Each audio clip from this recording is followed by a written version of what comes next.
Envista Forensics is a global consulting firm where we provide forensic engineering services in the legal and insurance realms. We also do fire investigation, digital forensics.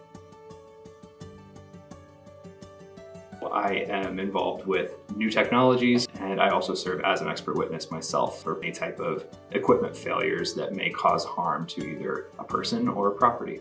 Yes, as an expert witness, we take a complex situation and break it down for a jury so that we can actually help them to understand the facts and so that they can make the best determination. Good example case study for something that happens pretty frequently for us: sprinkler heads. They're designed to extinguish a fire when a fire happens. There's really two main ways that these fail. One is a sprinkler head doesn't activate when there is a fire. On the other side of it, though, is a sprinkler head activates when there's not a fire. It still does cause a lot of water damage. That would be a sprinkler head like this. What it's using in the middle here is called a fusible link. And essentially what that does is it has two plates that are soldered together and it's under constant tension. That solder is designed to melt at a certain temperature. You have water that is immediately pushed down onto the deflector here through the frame.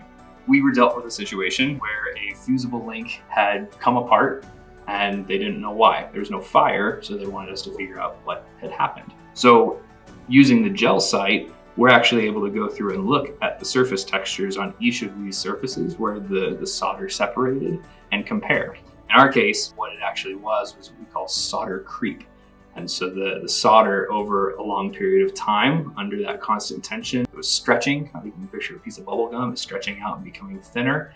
And the GelSight did a phenomenal job of capturing all of that surface texture, showing these little dimples where it had essentially just stretched out over a long period of time.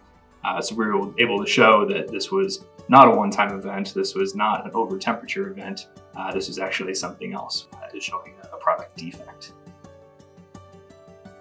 The GelSight has really been able to allow us to capture much better images in the field. Previous to GelSight, we would have to either cut away a section, take the entire piece of evidence back to a lab, and in a lot of cases do destructive testing on it to be able to actually see what that looks like. The GelSight does is it gives us the opportunity to capture the evidence in situ rather than having to remove it, take it to a lab, and then have that question of, well, was that due to the failure or was that due to the removal of the evidence or the collection of the evidence that was done by the experts? With GelSight, now we have that documentation from the beginning.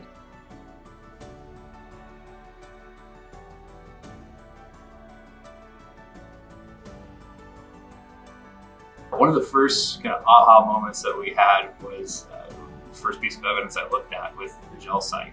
This is a water filter cartridge that ruptured inside of someone's refrigerator, caused a bunch of water damage to a home.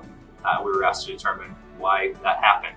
White plastic, this is really hard to get good photos of for most people, just because it's very reflective. It's hard to bring surface features out really well. As soon as I pulled the GelSight out, took a shot of that fracture surface, it was perfect. It was glaringly obvious right in front of you as far as what was happening. So that was definitely the first kind of moment of, oh, this is going to be extremely useful for us.